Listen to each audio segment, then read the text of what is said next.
In John 1, when John the Baptist is asked who he is, he doesn't reach for titles or build a platform around his name. He doesn't list his influence, his calling, or the weight of his assignment. He simply calls himself a voice, one crying out in the wilderness, "Prepare the way for the Lord." You know, that wasn't an introduction. It was the compass of his life. Instead of a name, John gave them a direction. John understood that his purpose was never to stand in the spotlight, but to clear the path so others could see Jesus more clearly. He lived like a road sign pointing toward one greater.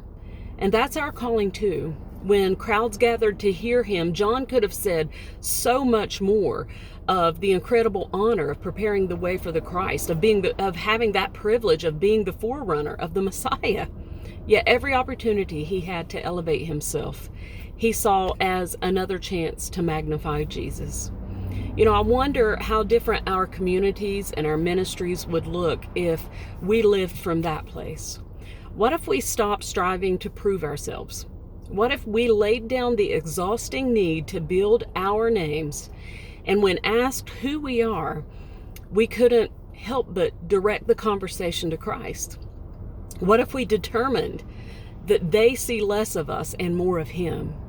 What if we could genuinely serve with joy, knowing we are much more than a title or position, but that we hold the great honor of being a voice that tells others about Jesus the way?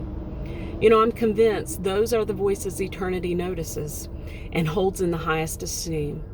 And the strongest voices are not the ones demanding to be noticed, but the ones so surrendered that they make Jesus impossible to miss.